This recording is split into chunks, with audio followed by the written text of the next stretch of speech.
Views and opinions expressed in this podcast are solely those of the hosts and guests. All individuals mentioned are presumed innocent until proven guilty in a court of law.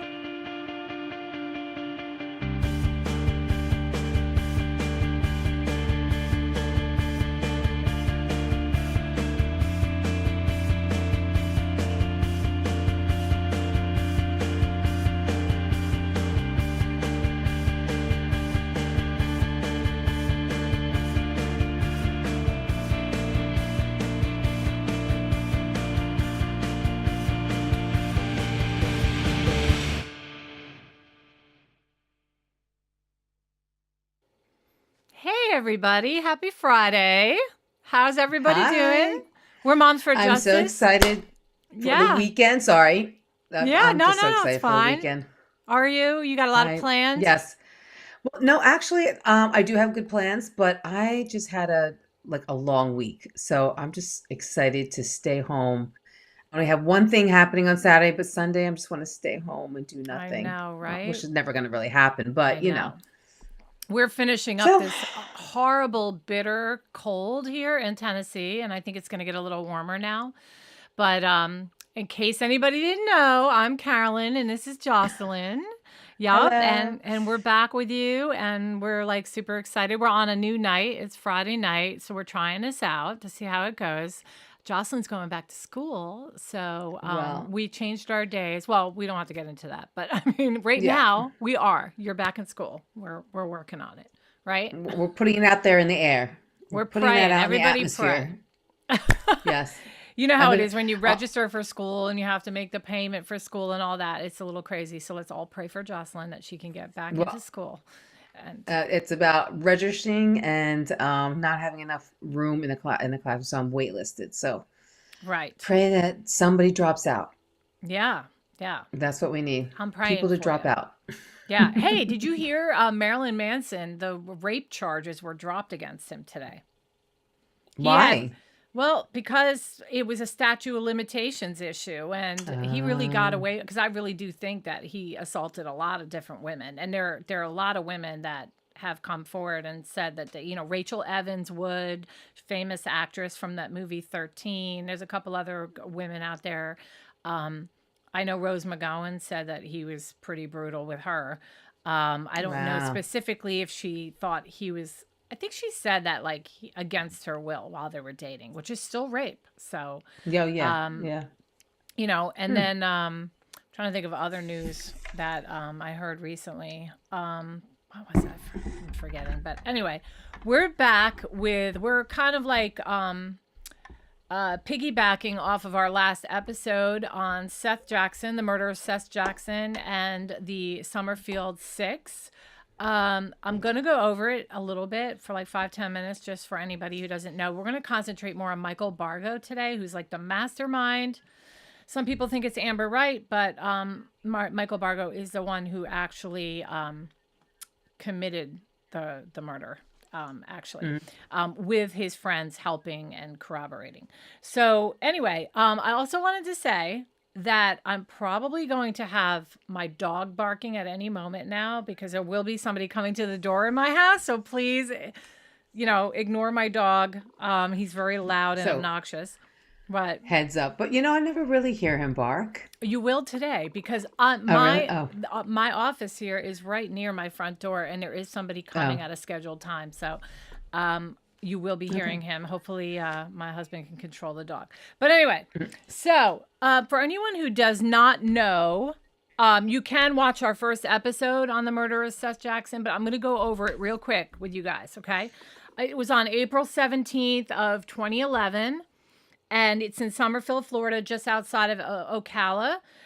Seath Jackson, he's 15 years old. He was a teenager, lured to a mobile home under pretense of hanging out with his ex-girlfriend, Amber Wright, who was also 15. They were in a relationship, and Amber was one of the key figures involved in the murder, but she had a tumultuous relationship with him, and there had been some bad blood between them, which led to a breakup. And what happened is that after going out with a new boyfriend named Michael Bargo, And all these teenagers lived in this trailer home over, with absolutely no parental supervision at all. Drugs, the whole, you guys all Well, remember. she was married. She was married, even though she was, I think, 17 or 18.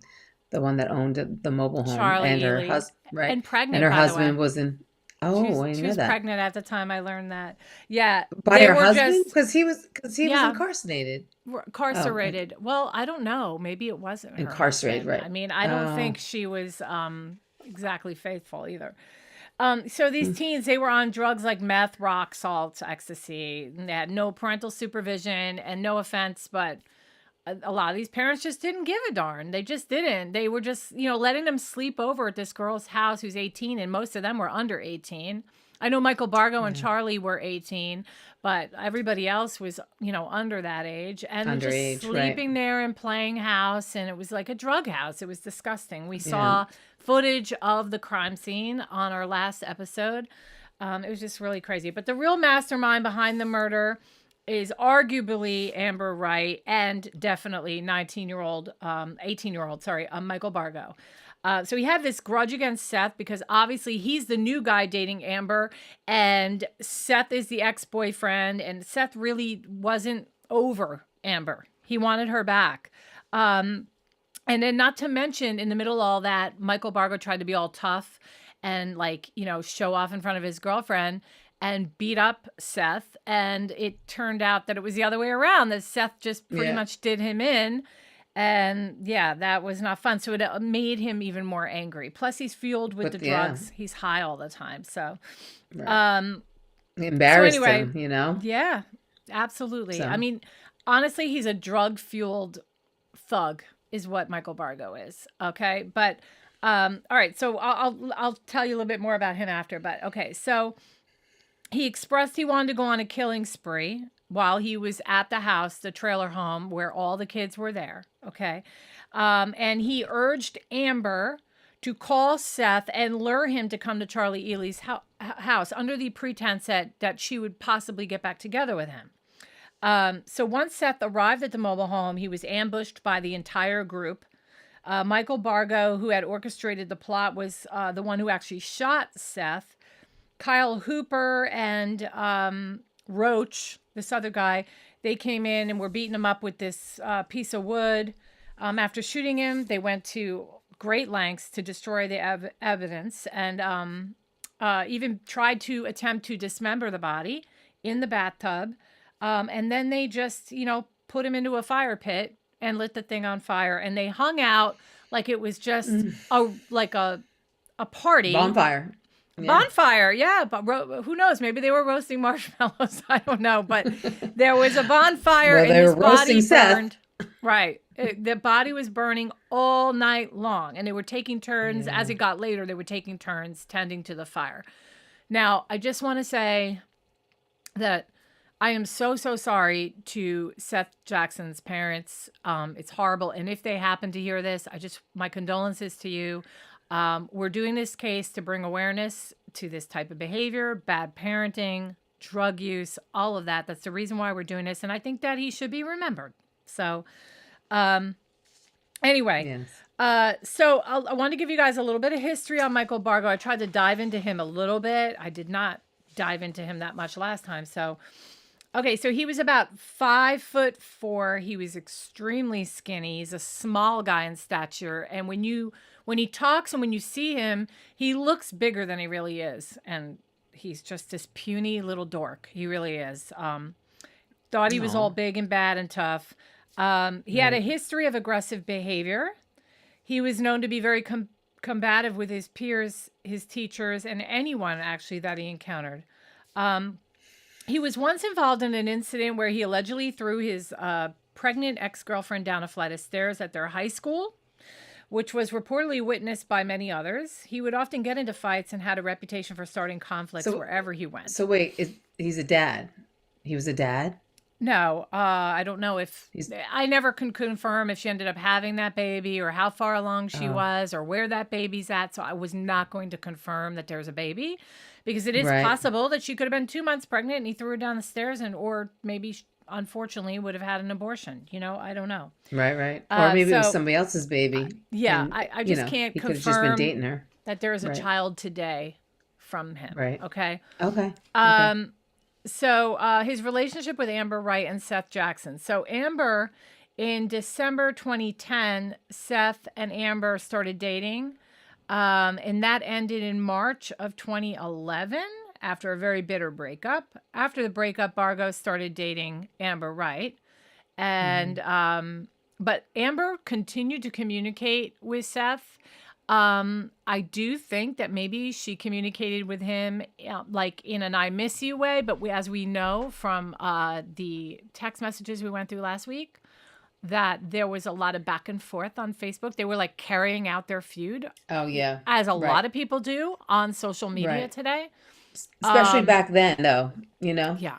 And being 15 is just so immature to to air your dirty laundry.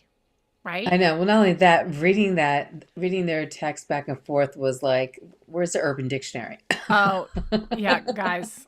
It was horrible. I mean, Jocelyn and I had a little bit of comical relief because I was reading it and I felt so silly because I could not read their lingo. And it was just total like low life talk. Yeah, It really so was. yeah, right. That too. It was a little bit of everything. It was just so bad. Their mouths. And even, listen, Seath was no angel either. I mean, I'm sorry that he's not here with us today and it's terrible for his parents, and I'm not saying that he instigated or anything, his own death, but there is a responsibility with the people that you hang out with and who you surround yourself with and, the substances that you use and the way you carry your life. I don't think he would have been dead today if he was not, mingling around with Amber Wright. Right. Absolutely. Right. Yeah. So, okay. So Michael Bargo grew very, very jealous after believing that Seath had abused Amber because she led him to believe that he was abusing her. And I do think he was hitting her. There are other people that have said that he would throw her up against walls and stuff like that. But I think Amber took that as ammunition and told Michael Bargo to get him going and probably embellished it for all we know. I mean, we know that she probably is a vindictive person after watching the whole story last week. So around 2 or 3 weeks before the murder, Bargo and Seath Jackson had a clash at Amber Wright's home where they threatened each other. He had pulled a gun also, as you know, on Seath. He pulled a gun and then Seath took off. And then just a week before the murder, Bargo threatened Jackson directly, telling him, "I have a bullet with your name on it." And Jackson's mother overheard this threat, and he said, "You better watch out. Obviously this boy's gonna hurt you or try to hurt you." So, oh my gosh. Now, I can't imagine being that mother, hearing that person say that. Right. And then it comes to fruition. Yeah. Oh gosh.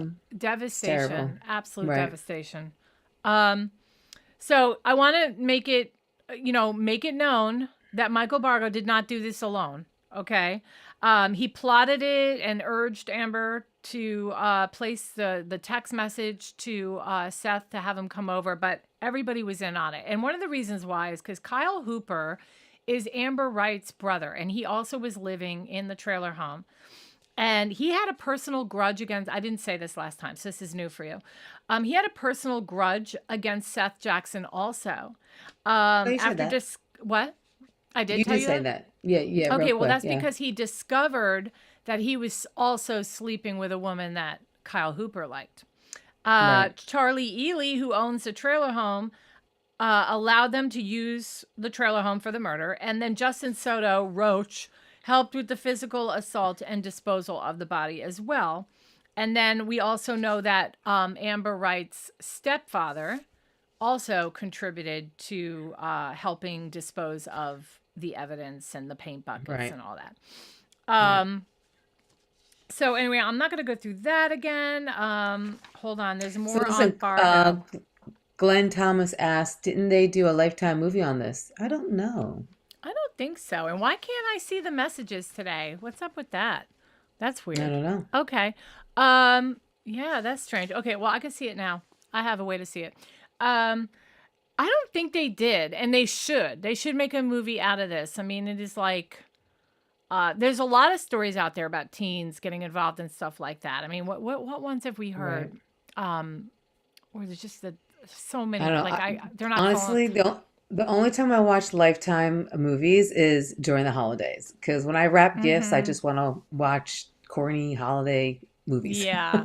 Yeah. I don't think Lifetime is as known for like the crime movies anymore, are they? Well, but they did. Oh, I don't know. They were in the 90s. Yeah. Yeah. Because they had. Do you remember Death of a Cheerleader? That one about the cheerleader that got jealous of another cheerleader and she killed her because she wasn't like she was actually losing her popularity because this other girl was like totally gaslighting her in the hallways of school. It was bad. But it was a good movie. You should watch it. Death of a Cheerleader. Definitely watch that. Okay. Is that a 90s movie though?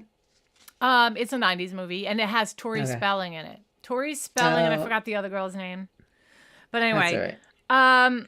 Okay, so the next morning after the murder, the group disposed of his remains. They placed the body parts in paint buckets, which they dumped in a water-filled rock quarry with the help of Wright and Hooper's stepdad, James Haven. Okay, now this part, we kind of stopped there, so there's a little bit more I want to go over before I play the testimony, because Michael Bargo's testimony is so interesting. He is probably the dumbest defendant I've ever heard testify in my life. And he's comical to listen to because he's so full of BS. It is not even funny. And he's got a motor mouth. Like he will not shut up. And he's just entertaining to listen to. All right. Okay. But I will say, after fleeing the scene and the police were investigating Jackson's disappearance, Bargo fled. He borrowed money from Kyle Hooper and left for Ocala and then he went and stayed with his new out-of-town girlfriend, Kristen Williams. During his time in Ocala, Bargo admitted to Kristen that he had killed Seath Jackson, describing him as just a kid, and he and his friends had happened to fight with this boy. He then traveled. So he tells somebody that he murders somebody else in less than a week. Yeah. Well, they're stupid. I mean, they're kids, right? I know. They're so dumb. I know. Yeah. Right. He then traveled to another town where he stayed with Kristen's family and also claimed to have killed someone who allegedly raped his younger sister. Just bragging.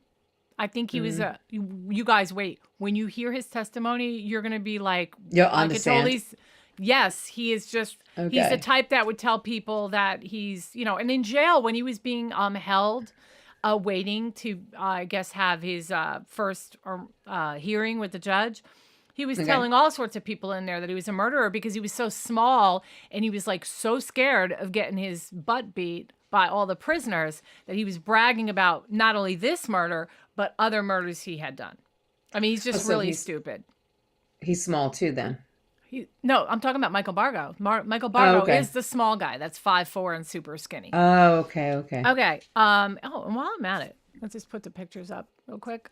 Just so you guys can see. Michael Bargo's in the top left. James Haven's in the middle. Roach is on the right. Bottom left is Amber. Middle is Charlie Ely. And the right side is Kyle Hooper, Amber's brother. Okay. Wait, why does he have all those bruises on him? Was that after he went into jail? Or? Yeah, that's a whole other story. He talks about it in the testimony, but no. The reason why he has that is because I don't know if I remember telling you, but sometime during the fire, the fire blew up in his face or something, and then from the bonfire, and he had those marks on his face from the fire. Wow. Yeah. Okay. He probably threw some kind of explosive in there, like an idiot. Right.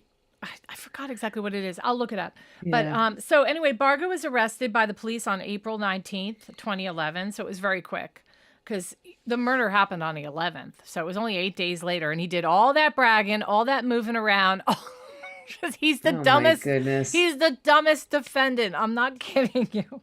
Okay. All right. And then in 2013. He's going to be entertaining. He is entertaining. So, and I'm going to play the full cross. That's only 30 minutes, but I'm going to play as much as I can of the direct. But I'm going to tell you what his defense is because even you're not going to get it really from his direct because he just bounces around so much and he's so full of himself. I'll tell you what his defense is. But anyway, in 2013, he goes on trial for the murder. He attempts to shift the blame to others, specifically Kyle Hooper. Okay. And here we go. So during his testimony, and I'm saying this just in case I'm not able to play it on direct. Okay. But just so you know, here's a few quotes from his testimony. Attempting to steer the motivation away from himself and towards Kyle Hooper. He says, I know how Kyle can get. He's really short-tempered. He's just pissed off because his girlfriend left him. And then Bargo told jurors on the day Jackson died that Hooper was angry because he believed Jackson had slept with this girl. And Bargo testified that day that someone had stolen his gun from him and used it, which is obviously the same gun that was used to kill Seath. And quote, I realize this holster doesn't weigh as much as it should. This is a heavy gun, he said. And then I don't know why that's here, but when I came home, the body was already in the fire, and that's what they were telling me. He went on to say, I didn't know what to do. I freaked out. So the prosecutor said, everybody framed you, right? And he goes, yup. And then Hooper went to the stand describing how he said Bargo planned out the murder and shot Jackson in a bathtub. Quote, he wanted to shoot him face to face so he would know who killed him. And then Hooper also told the jurors that Bargo convinced him to help beat the 15-year-old. Toward the end of the day, the defense confronted Hooper about his anger and got him to admit he was mad at Jackson and had made those threats. But he remained steadfast in his side of the story that it was Michael Bargo. Okay. So we're going to go ahead and hop on over to a little bit of his direct. I'll play about 20 minutes of that, and then we'll switch over to his cross-examination. Okay. Went down it. All right. Yeah. I want to just pull this up here like that. Okay. So 2013. So Yep. he's like 19 when this is happening, I guess. 19, 20. Yeah. Okay. You guys ready? Yeah. Okay, here we go. No windows. I don't get it, but that's what they do. I'm sitting out there with Charlie and Megan. They're talking about Megan trying to move out. And Charlie starts complaining that she doesn't know how she's gonna pay the rent and she doesn't know what she's gonna do. And she starts asking me, well, Mike, where are you living? I was not really anywhere, I'm just bouncing around from place to place, I just live everywhere but nowhere, Not homeless, it's just, never find me anywhere for too long. Well, she asked me if I wanted to move in and try to help paying rent. And she asked me all I had to do was pay half of it. It really wasn't much. She told me I could tattoo here at the house, and I gotta go place. I can have the people come here, I can hang out there and do whatever I want to do there. Sounded pretty good. Well, I'm not gonna sleep on the couch, so I told her, when Megan and Jeremy Randall, when they move out to go wherever they were moving to, told them I'd move in. Well, that was still like about 2 weeks away. We ended up going back to Amber and Kyle's house, their parents' house, which is only about a block away. We're over there hanging out, and me and Amber used to be pretty close, just not so much close anymore, but we used to be fairly close before I went off into my own thing for that like 6 months. She pulls me aside. We're in the room on the computer listening to music. And she asked me, Mike, can I talk to you? I said, yeah, what's up? She said, objection, hearsay. Sustained. You can't say specifically what she told you, but you can tell what you did in regards to what she told you. Oh man, I don't know how I'm gonna do that. Okay, so let me just make note. I love how he's like sitting back in his chair, like he's all like he's driving a car, like he's like this. Yeah. Right? Yeah. Total punk. And he really loves to hear himself talk. I just keep that in mind. I guess so. Yeah. He's not even nervous, which is like, wow. No, he is so sure of his BS story that he just is rambling and rambling. So. He really believes that he can convince these jurors, and they did not want him to take the stand at all. And they were like begging, and he insisted because narcissists, that's what they think, could fool everybody, So, right. all right. That's true. Oh, I told her she had to go talk to her mom, I guess. I don't know how to get around that, but try. Like he doesn't. Do the best you can. He actually doesn't. He doesn't understand what he has to say. Yeah. Right. Well. Yeah. Right. He doesn't understand the legal rules of a courtroom. Right. And Right. Like he's like, how do I explain without saying what she said? Right. I know. That's what they say. I know. Oh. Told her to go talk to her mom. She went and talked to her mom. Her mom started freaking out, because something happened. And Amber went off to go handle the situation. She went to go break up with Seth.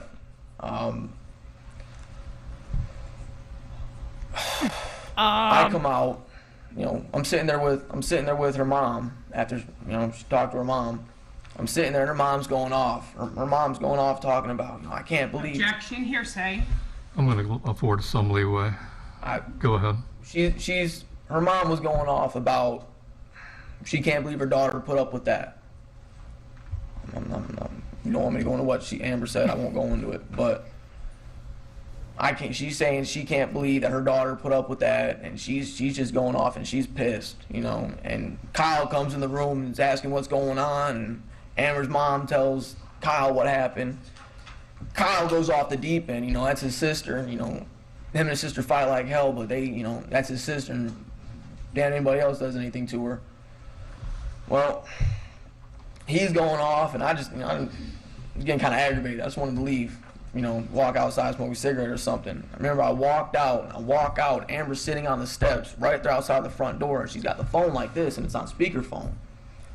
And I walk out, and when I walk out and I hear it, it's just, I don't know how to describe it. There's yelling back and forth, and I hear my name come up, fuck Mike, excuse my language, sorry. But he asked Mike, and when I see him, let him know, I'm coming after him, and I walked out into this, and I'm, what the hell? What are you talking about? But I don't say nothing because I'm sitting here listening, and what I ended up hearing was he thought that she was cheating on me because I'm always there, and that's why she was leaving him. Well, he's sitting there, he's going off. He's going off, and I'm staying quiet. I'm not one to stick my nose in business that's not mine. But he's going off. He's just going off. Well, they end up hanging up, and I chalked up. He's got his. Right. You just noticed that you don't hear his attorney, because he's on direct right now. You don't hear him ask one question. It's just one big long 1 hour answer. I mean, there's no questions.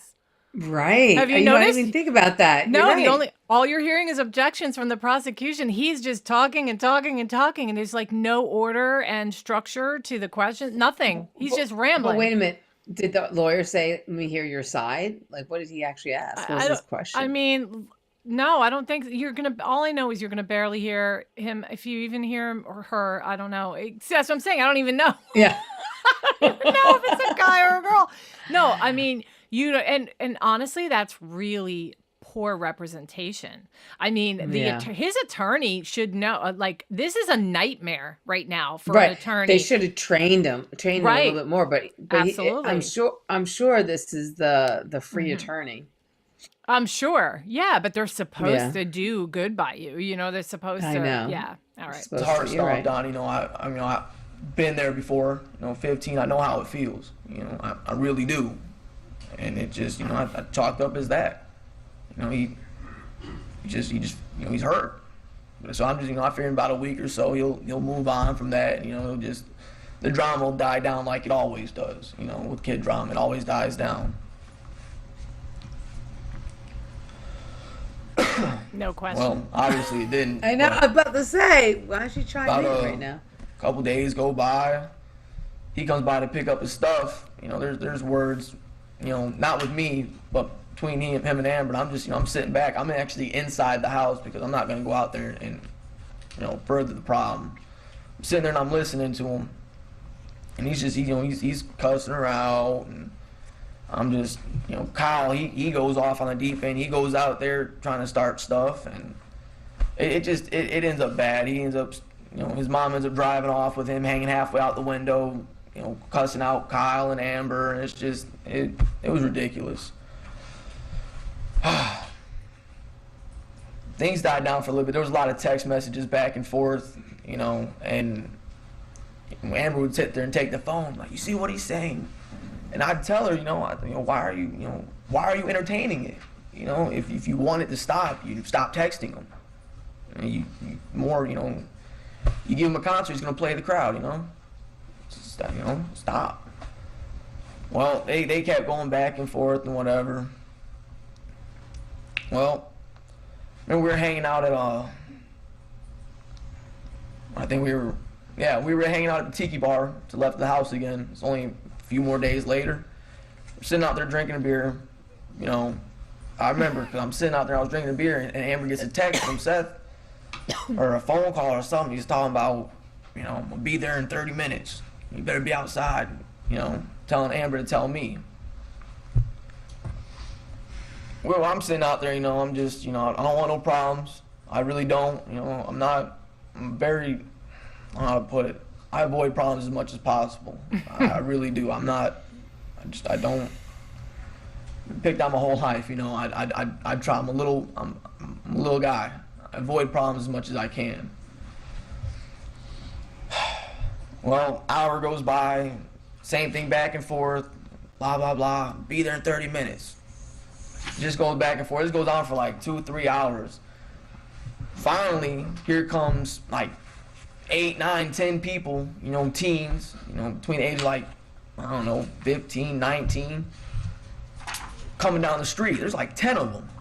They're coming down the street, and I'm sitting at the tiki bar, me, Amber, and Kyle, and he's going off, why don't you come outside? He's talking trash. I'm not gonna say exactly what he said, but he's talking trash. And I just, I'm fed up with it. I look at him and I'm like, what are you doing? Why are you doing this? What's the point? Like, what are you trying to accomplish? I mean, he's showing out for his friends. But, I just, let him talk trash, he'll leave. I told him, you don't talk trash, that's fine. Just do it while you're leaving.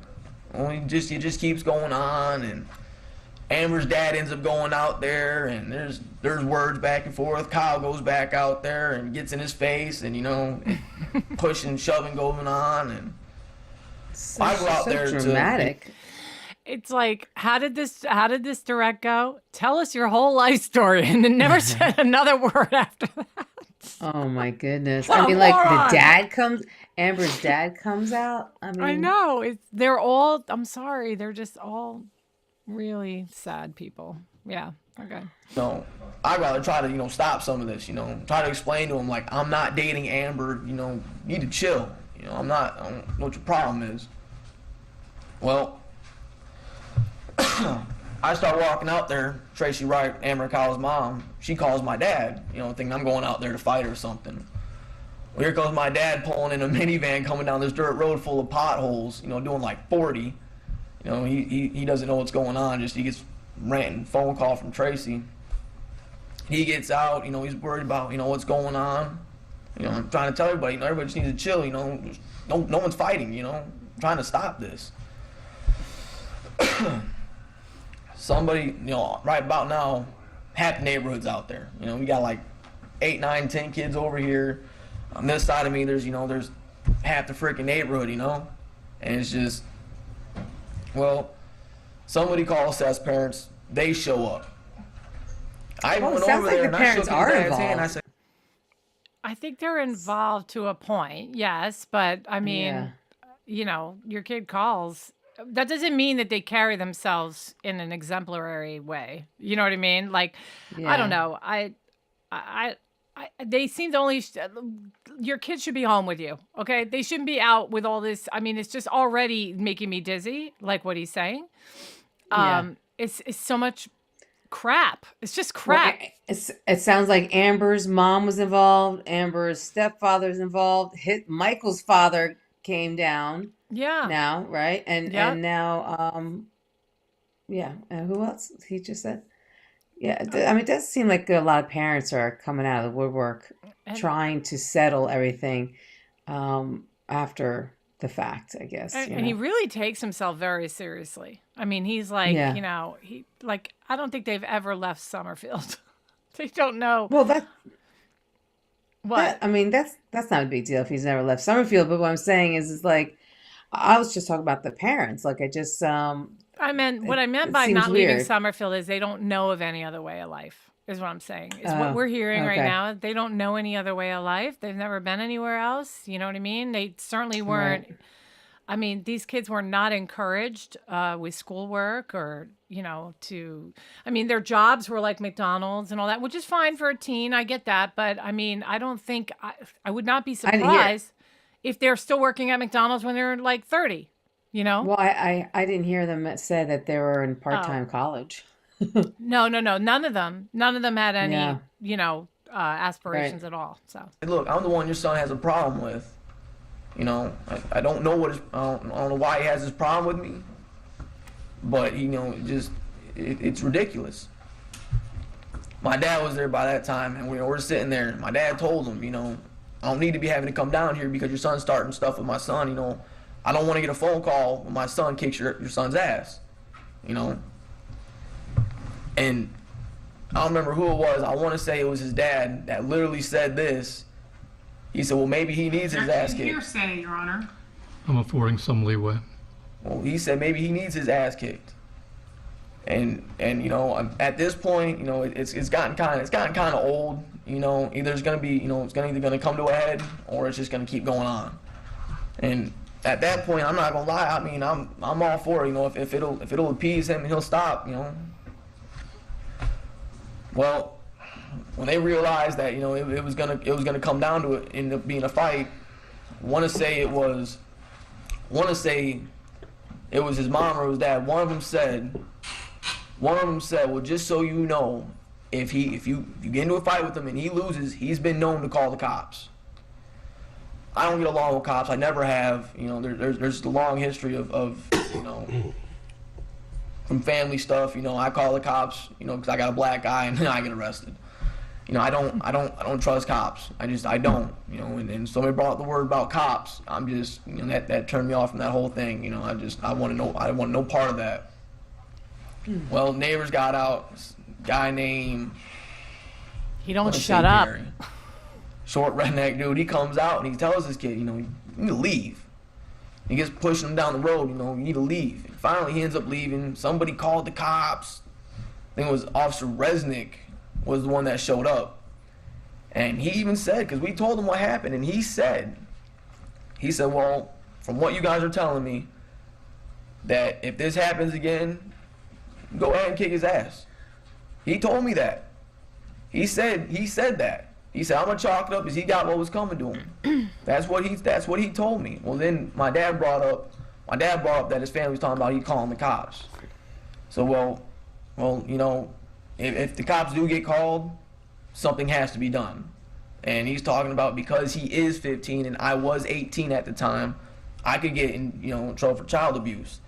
This kid's like 5'11", 185 pounds. I'm 5'4", weighing 125 pounds. And trying to get me for child abuse. I'm not gonna go to jail for that. You're crazy. I'm just gonna let it. You're going to jail for murder. I don't want no part of that. Oh, you're an idiot. My dad even he wanted me to have no part of that. When the officer said, if another incident happens, something else happens, call me, I'll come back out. Because I guess he was a friend of the family for Amber and Charlie, or Amber and Kyle. My bad. Well, a few more days go by. My God, it's like a life story. Me, Amber, and Kyle were at my house. In fact, there's woods across from my house, and my grandparents are they're elderly people. They're from the age where pot's really bad. Well, we were across the street, in the woods smoking a joint. You can't do that from my grandparents; they'd freak. But we're coming back, and here comes Seth riding by on a bike. Riding by on a bike by himself, giving me a dirty look. I got you. He rides by, He goes by, we go back up in my garage, and we get Amber starts getting text messages or phone calls, one of the two, about half an hour later talking about, why don't you tell him to come outside? He starts talking trash. I look outside, I don't see nobody. Well, I look up the road, and he's up on the road with him and like 4 other people on bikes. He was by himself, now he's got 4 people, so now he's back.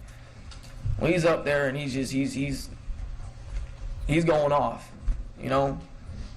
I go out there, just because I'm tired of it. My grandma tells me to come back in, and that was, somebody called the cops, which, Officer Resnick was the one who came out. And Officer Resnick came out and said, what he actually was ended up doing, he ended up pulling down his pants and mooning my grandma. My grandma came out to tell him to leave. Like, my grandma's like in her 60s. I couldn't believe that when that happened. But officer got called. Officer Resnick came out and responded to this. He came out and said, well, because we can't find him, we don't know where he's at, we can't do nothing about it. Shouldn't he be just talking about the day of the murder? Yes! What is all this? Keep him away from me, keep him away from my family. When are we getting to the day? No problems with this dude. I don't want no problems with anybody. Can you please just put a temporary restraining order on him? Because they won't go arrest him for what he did. They won't do anything. So I said, all right. They said, Officer Redden said, I'll put out a TRO, temporary restraining order. If he comes back by, just call us. I said, all right. That was about it. Things actually died down after that. Things died down pretty significantly. About a week went by. I didn't hear nothing. There was no problems. Things seemed to be pretty cool. Well, I won't make you suffer that much longer. Megan and Jeremy, they end up moving out. I end up moving in. They end up moving out, and I end up moving in. I move in. I want to say it was somewhere around, maybe around the 10th. I wasn't there for maybe at the most a week and a half at the most. Moved in around the 10th, and literally like the day I moved in, Kyle Hooper moved in too. Now Kyle and Charlie had, I don't know what they had going on. I really don't. I don't know, but they had something going on, and Charlie thought she was pregnant, and Kyle was thinking it was his, and it was I don't know. I let them ride out that boat. That was. Oh, you're an idiot. I don't know what to say about that. But we're sitting there. Excuse me. Kyle works at McDonald's. So he goes off and he works at McDonald's, and he's bringing, he's helping pay the rent, putting food in the house, helping pay the rent. I'm not really there too often. Let's see. A couple days after I'm living there, because Kyle does. They do, Kyle and Soto, because Jeremy moved out, but Kyle and Soto are still doing their, their meth thing, and they gotten in that bath salt stuff, which, at the time it's, it's being sold over the counter, so really don't have a problem with it being done around me, It's legal, or it was. What sold over the counter? Bath salts, rock salts. Oh, it's a drug. Yeah. Yeah. It's yeah. It used to be. Oh yeah.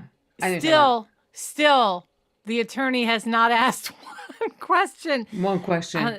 Do me a favor. I want to know what was the original question? I want to know what the heck was the original question. Tell me your whole life story, because I don't want to do any work. I just want to sit here and listen.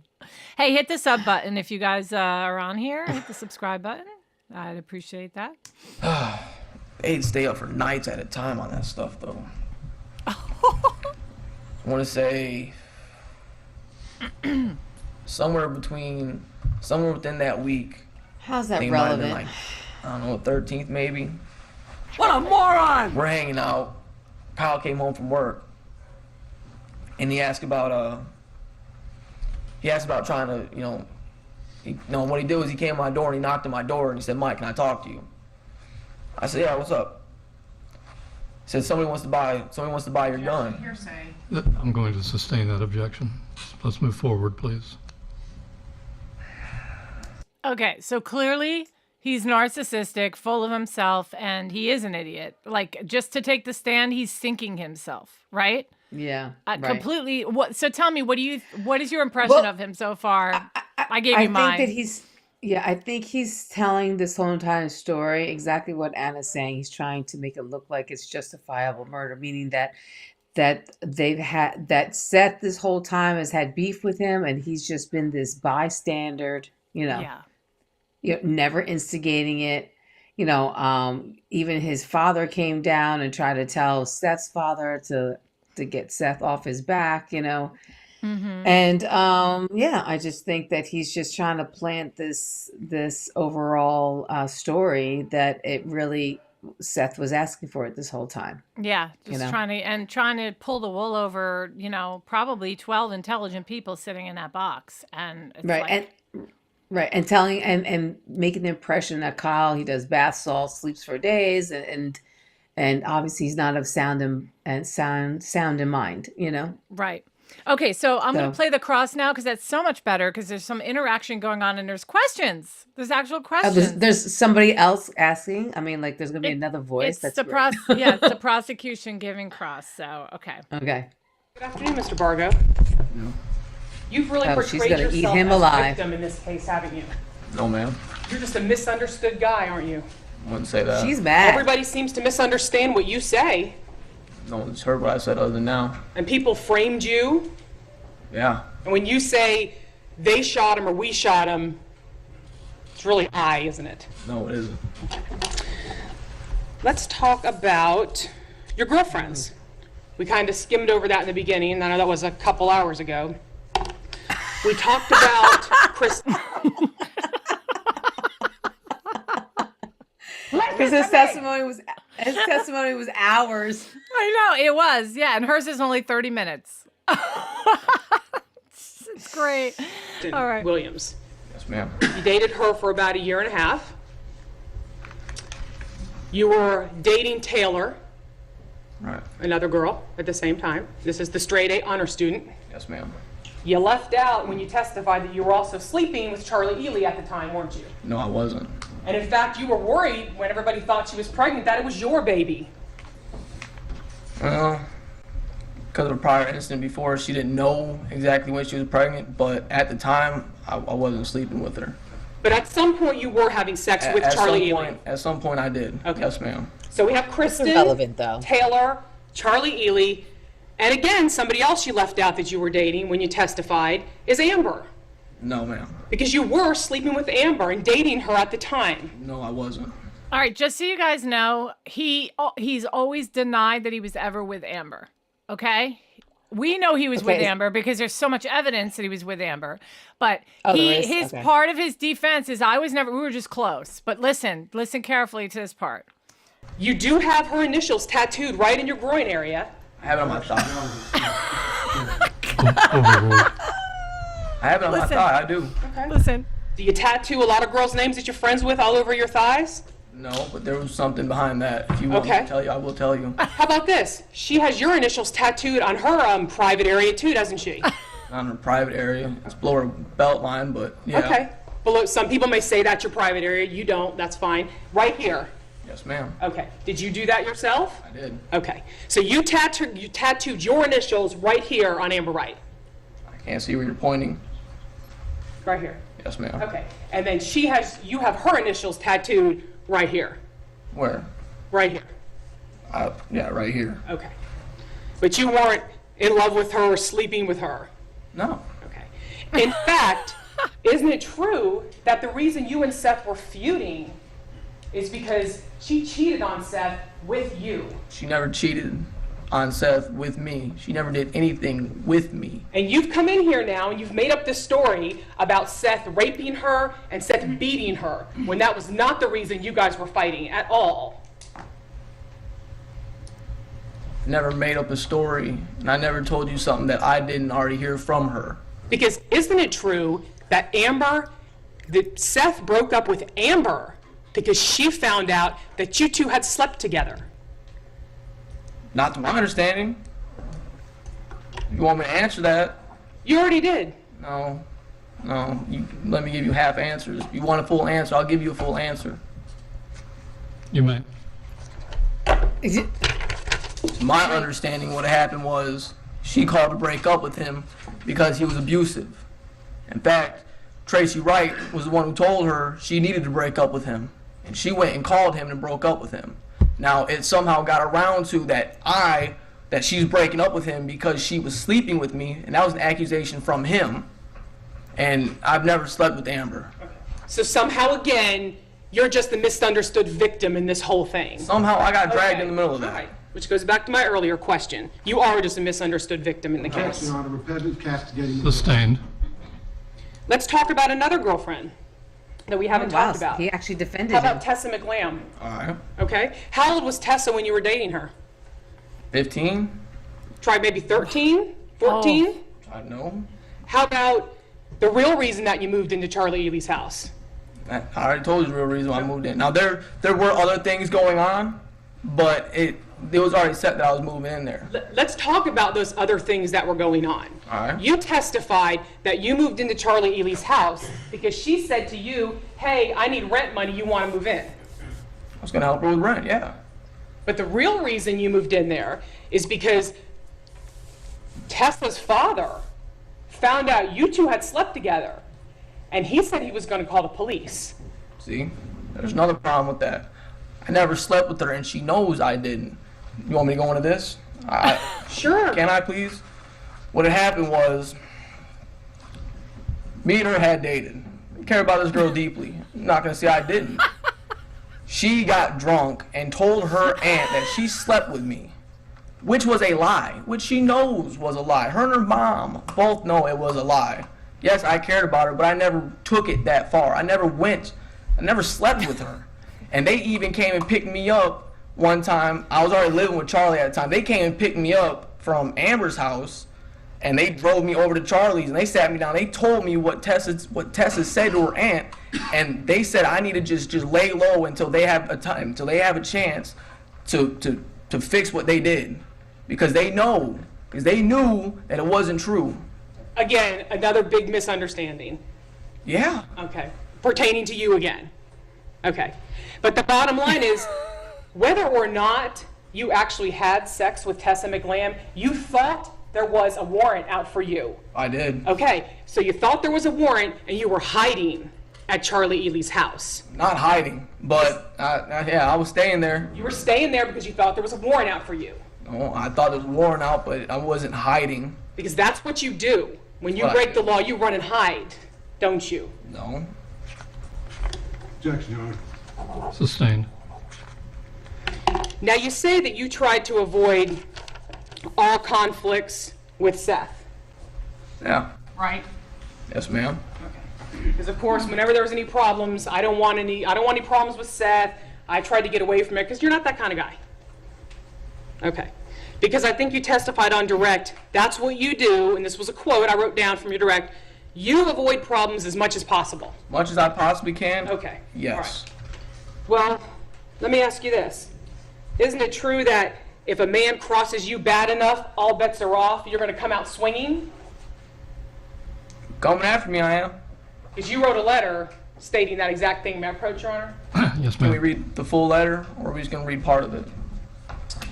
You can read the part about, I would never hurt a woman, but if a man crosses me bad enough, all bets are off. Did you write that letter? Oh, you're an idiot.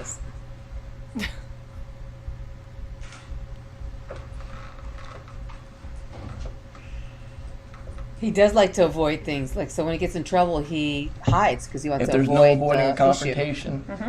Because Oh, yes, I wrote that. if someone makes you mad enough, And there's no avoiding the confrontation, like You're gonna the come letter out says. swinging. Like the letter says, if you would finish reading it a couple lines down, it said, if there's no avoiding it, I'm not gonna let somebody beat up on me. if someone makes you mad enough, you're going to come out swinging. Objection, Your Honor. Sustained. Answer. Sustained. Let's move on, counsel.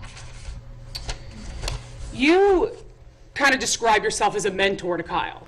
Wouldn't you agree? No. Okay, well, Look, man, Kyle was his own person. I would give him advice. Like, I told him he needs to get off drugs. I tried telling him that. Right. Those you gave kids him a lot at that age don't want any responsibility for themselves and definitely on nobody else. So that was a bad line on the prosecutor. Yeah. Advice, didn't you? I have before. Okay. And about the drugs, you say that he has a methamphetamine problem. He does. All right. And I think you testified that you have family members or experience with people that are addicted to methamphetamine. I do. Okay. And wouldn't you agree that people that are addicted to methamphetamine are usually very thin from doing the drug? Depending on how far along their addiction they are, it depends. Well, you described Kyle Hooper as being pretty bad off addicted to methamphetamine. He was getting pretty bad. Okay. Have you seen a lot of 240-pound methamphetamine addicted people? Objection, that's irrelevant, Judge. Overruled. Surprisingly, I have. I have, actually. And you said you counseled Kyle that dope is bad. And he needs to get off the dope. He needs to get off that. Okay. Because except for marijuana that you testified you do Xanax and Soma, besides those things, dope is bad. I don't take Xanax. First of all, I don't take Xanax. I'm taking so much for my knee because I have a knee problem. No, they weren't prescribed to me. But yes, I take them for my knee. I don't think pot's a drug. And in next couple of years, I'm fairly sure they're going to end up legalizing it. I don't think it's a drug. You said you don't take Xanax. I don't. But you said that somebody paid you in Xanax to do some tattoo work. No. What I said was he owed me money and he kept dodging me. The only thing he had at the time was pills, and I just wanted to get the guy, wanted to get him off, he owed me money and I just wanted to, get him off the people that owe me money, just wanted to be done with that. He kind of aggravating me. So he gave you Xanax? So he gave me the Xanax. Okay, and you said you took the Xanax? This was all he had. Okay, so you took the Xanax and you took the Soma, that wasn't your prescription, and marijuana. Those are okay? No, I don't take Xanax. I don't ingest Xanax. I don't ingest any barbiturates. Now let's see, you said you hit Kyle with some tough love. I did. All right, you told him he needed to go to work. Yeah, he didn't want to go to work. He wanted to stay home because he caught the victim sleeping with his girlfriend. He was so tore up about it. He was so tore up about it. He didn't want to go to work, and I knew that if he didn't go to work that day, he's just going to do it again the next day. He's going to do it again the next day, and he's eventually just going to quit. All right, this is all part of you're helping Kyle. I tried to make him a better person. Okay, and when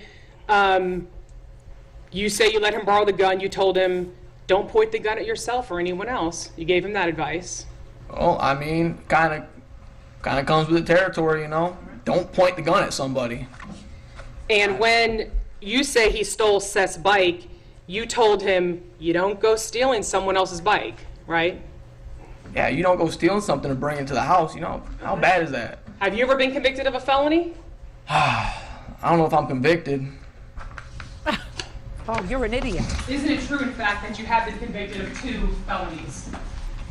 Like I said, no. And my understanding it wasn't 2. If my understanding it wasn't 2 felonies, and my understanding I was, what is it called, adjudicated.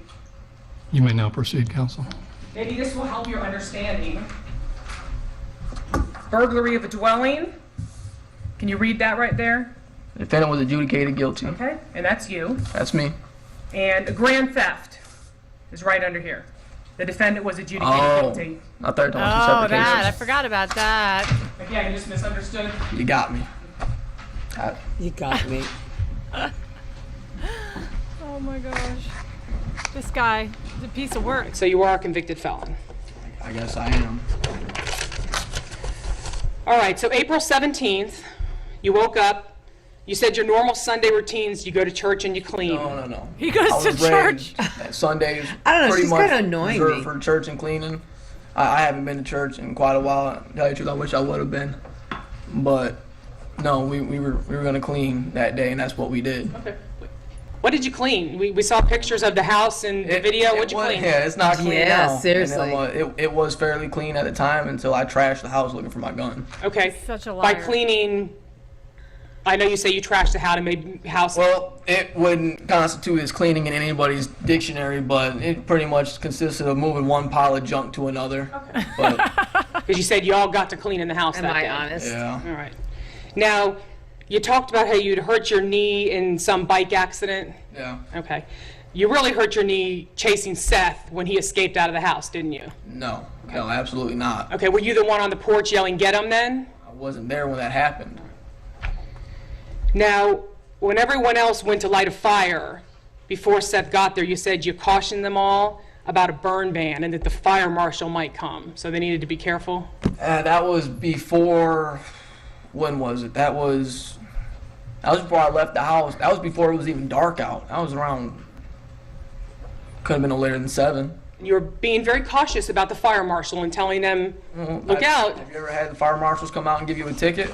So you were telling them that? Yeah, don't start it yet. Because you didn't want to get a ticket from the fire marshal when the body was burning. There was no body in the fire at 7 o'clock. All right, you left to go to Taylor's, and you stopped, I guess, at your drug dealer's house to get pot, you said? I went over there and got some pot. And some cigarettes. Yeah. Okay, because you were going to bring some pot and some cigarettes to your straight-A student girlfriend Taylor's house. Trust me, she's completely against it, but I smoke pot. I do. And then you smelled like hay from the drug dealer's house? Yeah, well, these dudes work at a horse farm, and they come home, and I don't know if they just like flop on the couch, but the house smells like damn stable. So then you had to go back home because you were going to take a shower. I didn't have to, but like halfway leaving, I realized I don't have any of my clothes at Taylor's no more. I stopped off at the house to take a shower real quick, and then you were mad because there was a rank dope smell when you got into the house. Yeah, it was pretty bad. And that's opposed to the way it smelled every morning when you smoked your joint before you took a shower while the water was running? There's a big difference between pot and meth smoke. There's a big difference. You just don't like the smell of the meth, but the pot's good. Well, I don't like breathing in meth. Now, Kyle beat you up. You say your nose is broken. My nose is broken. Okay, so you reset it yourself somehow. No, well, it's not hard. I've had, you can't see that big beak I got. I've had to reset that nose a few times. All right. And you leave the house after this beat down and you're in the fetal position and the nose is broken. You leave the house again. Objection, compound question. Sustained. Your nose is broken. Right. You're beat up. Right. Badly. Pretty bad. Okay. And you described yourself as lying in the fetal position when Kyle was just kicking you. Kind of in the days. It's not like I kind of just sitting here. Actually, my arms were like down at my side and I'm getting kicked in the face here. And it's not like I'm, just, hey, kick me, kind of just getting kicked, So you're walking, you leave the house and you're walking on the street. I know. I'm pretty ticked off, I decided to leave, These people just stomped my face in and my gun's missing and there's I'm not sticking around. So you leave and you get sick. Yeah, I threw up. You call your dad. I did. Your dad's a nice guy, right? Yes. Okay. And he loves you very much. He does. Right. And your dad comes and he picks you up. Yeah. And so when your dad comes to pick you up, you tell him, I just got my face stomped on. Somebody stole my gun. Can I please come back and stay with you? Compound question. No. Overruled. Let her answer. Absolutely not. I'd have told my dad that I just got my face stomped in and that somebody just stole my gun. You know how much drama there would have been? Your dad would have let you come back to the house he lives in with your grandmother, correct? Yeah, but I didn't want to go back there. Okay, you'd rather go back to the place where you got beat down and they stole your gun. Yeah, I mean, I live there, my stuff is there. I'm not going to go to my grandma's house. My grandma's an elderly woman. I'm not going to go there all beat up and drunk, and I'm not going to do that to her. I'm not. She doesn't need to go through that. Now you come in, and you say Charlie Lee's cleaning with some bleach, and Amber's crying. Yeah, Amber's crying on the couch. There's a big fire, and your word you used to describe that was you're dumbfounded. Dumbfounded. Dumbfounded, that's what you said. I'm dumbfounded about what? About the big fire. They're crying, big bleach, bonfire, dumbfounded.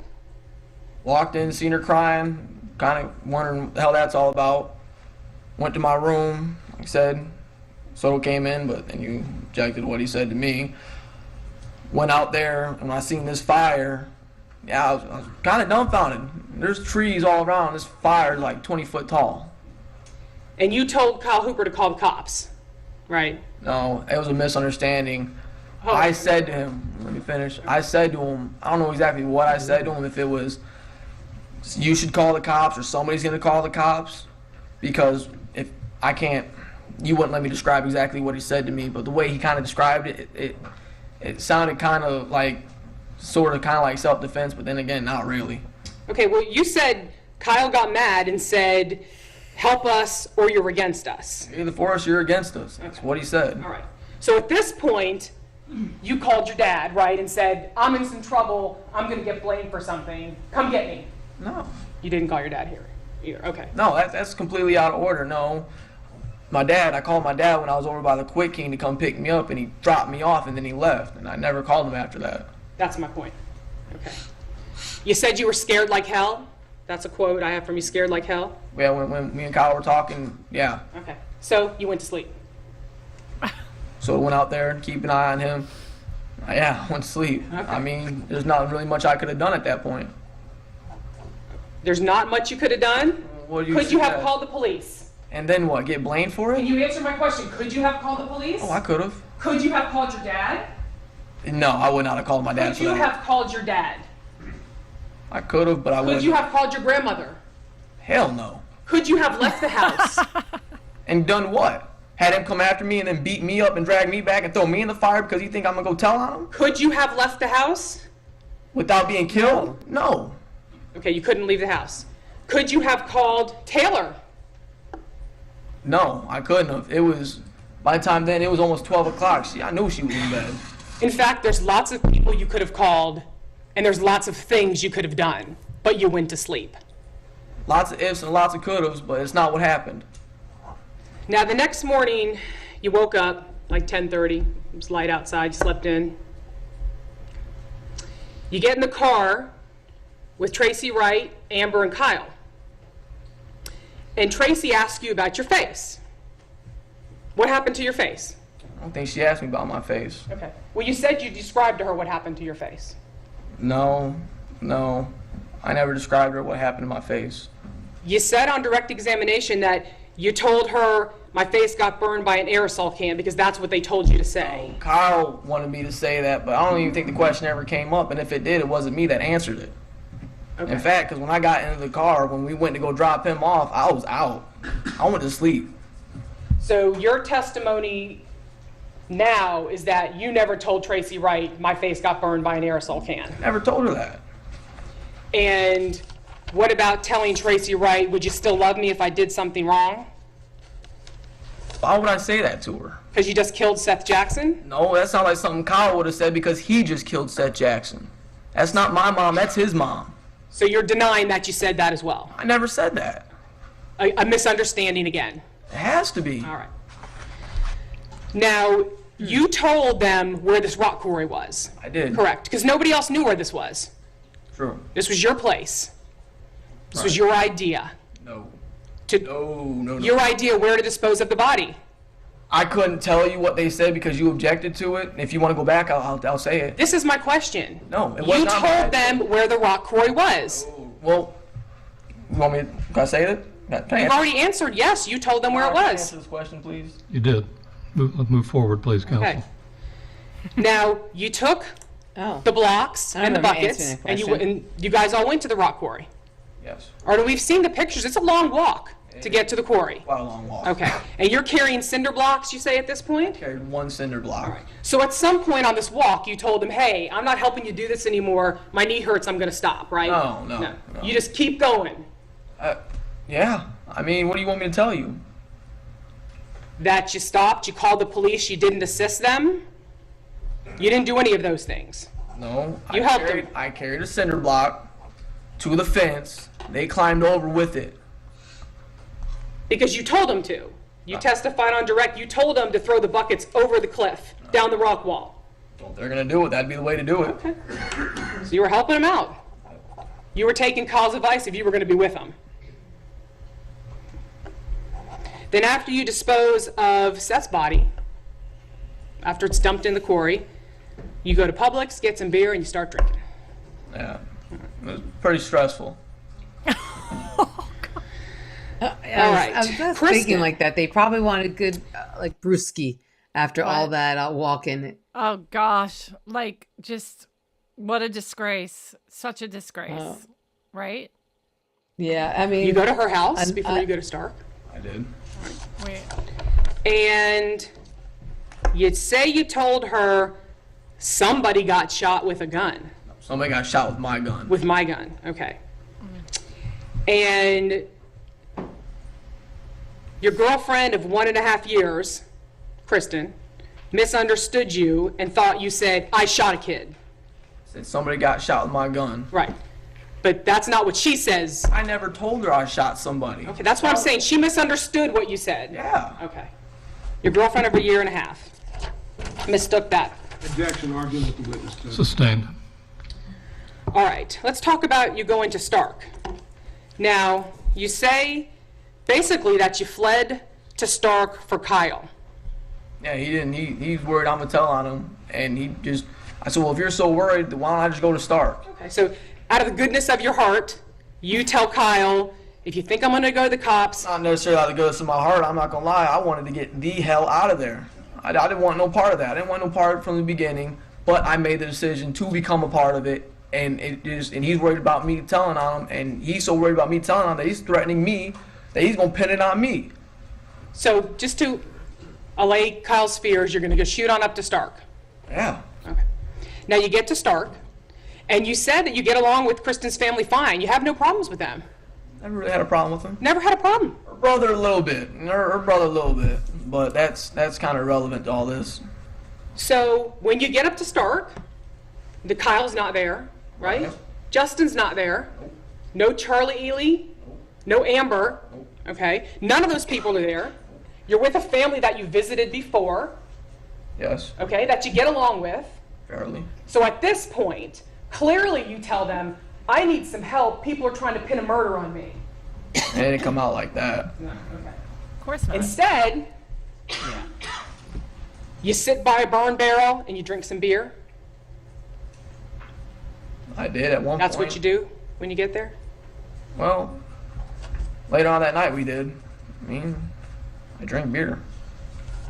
And even if we all know he did it, but even if he did do it, nobody would sit around and drink beer by a burn barrel after somebody was murdered. And you just, we know at the very least from his mouth that he helped dispose of the body, right? Was Kyle there? There? Yes. That's what I'm saying. Like, I can understand why anybody would do that, or why they would do that. Even Kyle would do that. Kyle needed 2 days to really sink in to what he did. Yeah. I mean, I think for them, the murder, them actually going through with it, was probably just a shock to their system. Mm-hmm. So yeah, I can understand, and I don't really find fault in them sitting by the fire and just drinking, because it took a while for Kyle for him to be like, wait a minute, what the hell did I just do? Yeah, you know what I mean. I don't agree with that, but that's you're entitled to your opinion. I just don't think I could. No, I'm just saying I understand. I don't think I would do that, but I understand why that they were like, let's just have a beer and chill out after we just hiked, blah, blah, blah, whatever. Okay. All right. Yeah. again, these people, we have James Williams Sr., Right. James Williams Jr., Crystal Anderson, Josh Padgett. Yes. All say, quote from you is, I shot the kid. No, I think I know where they got misconstrued with all that. Misunderstood, again, all of them. Well, yeah. Sustained. Let's refrain from using that misunderstood question again, please. Yeah, thank you. You were bragging to people that you murdered Seth. No, I've never bragged to anybody that I've done anything.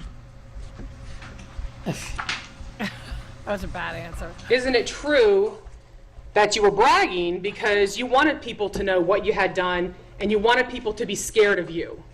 Why would I want people to be scared of me for something I didn't do? Well, you would want people to be scared of you because, as you testified on direct, you're a little guy and you got picked on your whole life. Yeah, but that ain't gonna stop it. So you wanted people to be scared of you. No, I don't want no one scared of me. Isn't it true that when you were in court, another inmate said that they were going to whoop your ass, and you just laughed at him?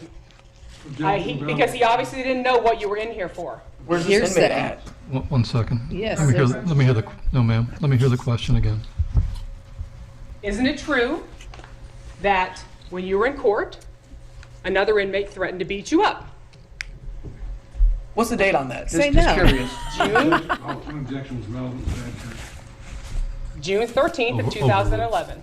June 13th. That was, and it wasn't an inmate, just so you know. It was. You wrote an inmate. I didn't pick that word. Oh, well, that's a misunderstanding. It was somebody in the background, standing in the audience, that was laughing and pointing, "We'll kill you," and that's what he was saying to me. And I just kind of brushed it off, you know. I'm locked in a room by myself, 23 hours a day. I'm not. When he was making fun of you and threatening you, you laughed because he obviously didn't know what you were in jail for, did he? What? You want me to approach and show him the letter? Yes, ma'am.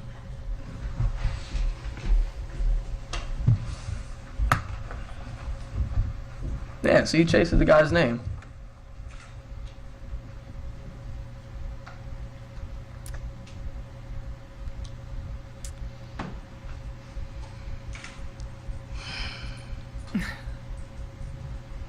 Yeah, that's what I wrote. Because he should have been scared of you. No, That's not bragged why. about it to everybody. Your Honor, I want to lodge an objection before I agree that the probative value of this is far outweighed by its prejudicial effect. Overruled. That's. I don't have any further questions. Well, right? There's no more questions, Mr. Well, I want to answer that. Your Honor, can I please answer that? He answered it, Your Honor. You answered the question. Mr. Holloman may have some further questions of you. Redirect examination. No. That's a guy. There he Bargo. is. There he I is. want to show you what are the two felony adjudications, also known as convictions in this case.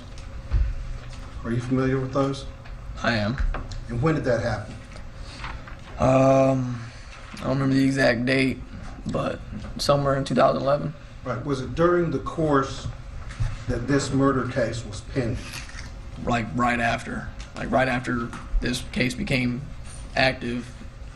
This, right. Right. So it was pending at the time you were charged with actually murder, correct? Yes. What judge was that in front of? Hale Stansel. There was a pretrial that you went to, correct? Yes, sir. I'm going to object to the relevance of this at this point. Overruled. There was a pretrial that you went to. Yes, sir. And at this pretrial, the judge noted, it was called by your defense attorney at the time, the judge was told that these murder charges were actually pending, correct? Yes, he was. And didn't your attorney also argue in front of that judge that these could be used as aggravators, maybe? Yes. Or at least to impeach you as being a convicted felon? He did. And did he move to have these cases transferred to Judge Andy to dispose of them? He did. And what did the judge do with that? Did he grant that motion? He did after we pled guilty to adjudication. He was then willing to transfer it.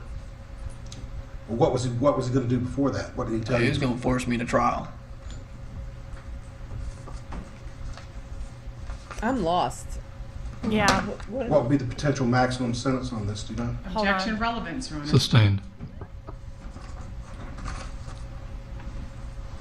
Yeah. I don't know what that's about. Voluntarily?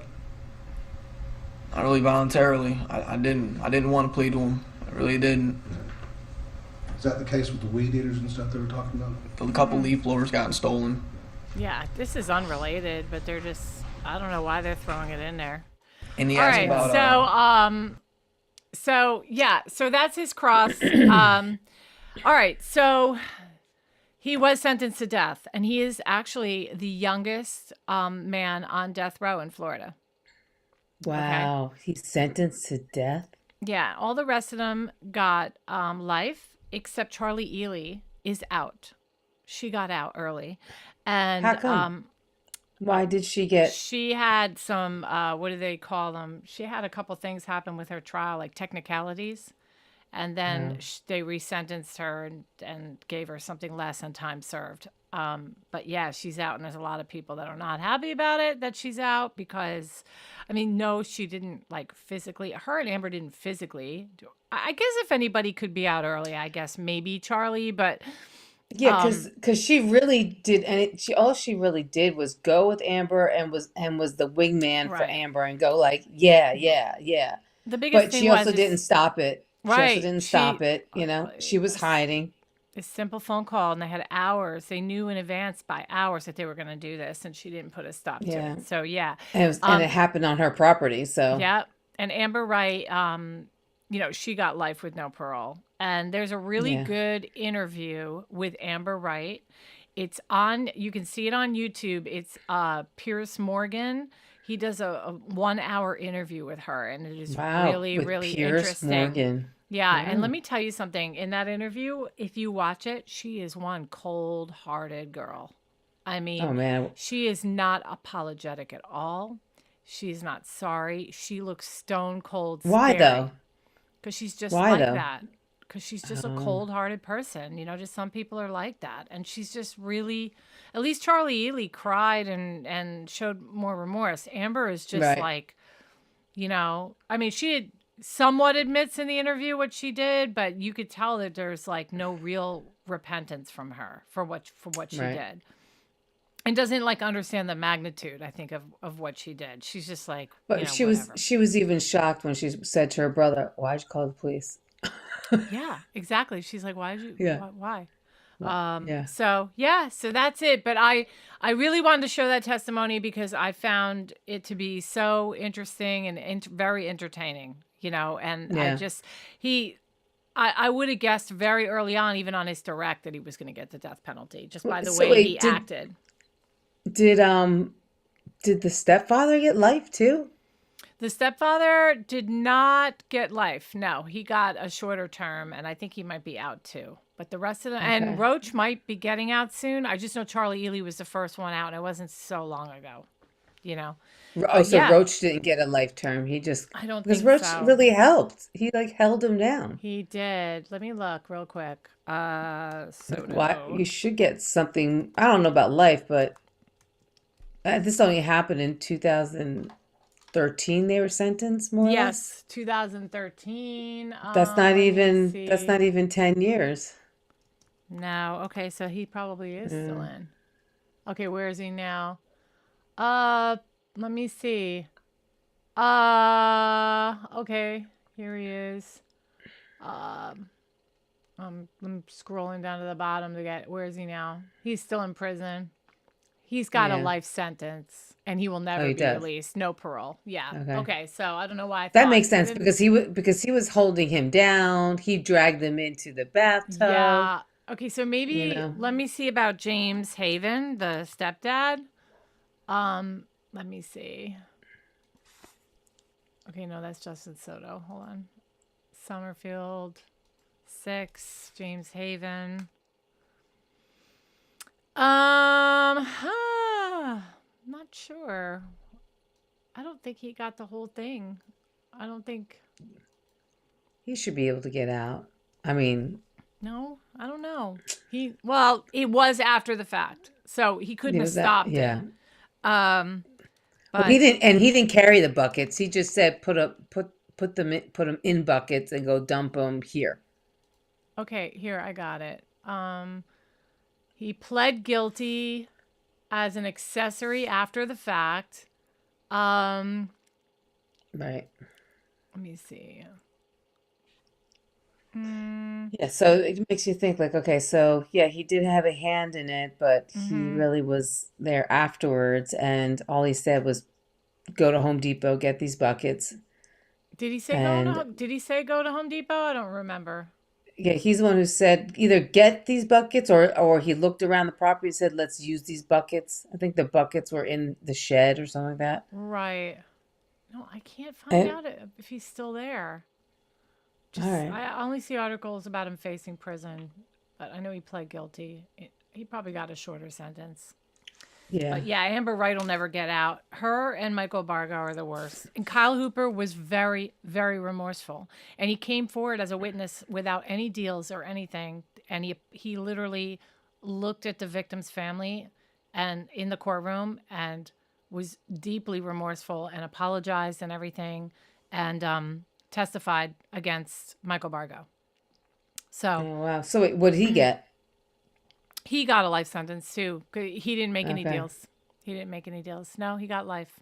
So, yeah. Oh, wow. So that's our show for today. And, what did it teach you all? Don't do drugs. Live at home with your parents until you're 18, right? Don't sleep out all night at people's trailer homes. Yeah. What did you learn? What did you learn, Jocelyn? That's just, that it's unfortunate that there's people out there that live this type of lifestyle, and it could be, generations worth that live like that. You need and to it know. still happens in this day and age. It's just like, I don't know. You It's need to just, know it's a what's little going sad. on with your kids.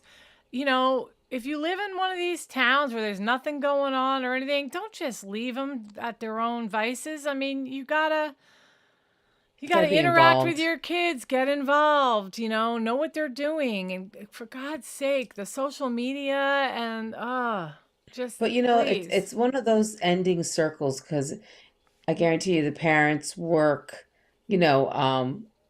either minimum wage or a little bit above, and they're probably working maybe two Yes. jobs. They're not home, they're not cooking. I And understand, but when you have money, you have the luxury to enter your kids into sports. You have the luxury to stay home, or the luxury to work part-time, not full-time with two people. So it is still unfortunate, but not that there's those families that don't exist in that same scenario that are, having the home family meals, things like that. So I'm a big believer that it's there's a lot of important. people out there that just should not have kids. And they're literally Oh, really? having children as a form of birth control. That's just my opinion. Like, they don't take precautions and they're just like, whatever, they get pregnant. Oh, we're having a baby. They don't even think about the future. It's usually out of wedlock. It's with some guy you met one night, or it's some guy you're dating for only a few weeks. Who knows? But it's just the mentality of some people. It's just like they should not be having children. If you're not going to love your children and raise them right, and you're not going to stay on top of them, and you just shouldn't be Well, having kids. that literally opens doors about abortion. So let's not go down that rabbit hole. There's adoption. There is Yeah, something right. called adoption. You know Right. what I mean? That's another rabbit hole. So let's not go down there. Well, I think there's a ton of families that need children in the U.S. and the adoption is readily an option for people. Right. Well, it could be for some, not all. Okay. Not all. Yeah. All right. So that is it. That is it tonight. Yeah. We'll be back on Tuesday. Yes. Tuesday night. Tuesday and Fridays. Watch But our channel. Right. I would like to move our Fridays a little earlier. Yeah. Well, we'll announce our time. We'll announce it though. Yeah. Yeah. So I think So we're what are we gonna gonna- do. We're gonna do Oh, yeah, that's what I Chandler Holderson case. We'll do Okay. that on Monday, and we can get that all done in one episode. So- Tuesday. Oh, sorry, Tuesday. Tuesday. Yeah. Okay. But anyway, All right. so thank you so much for joining us, guys. Don't forget to hit the subscribe button, please. Yes. Share the page, like us, and we'll see you next time. Bye. Okay. It won't work. The views and opinions expressed in this podcast are solely those of the hosts and guests. All individuals mentioned are presumed innocent until proven guilty in a court of law.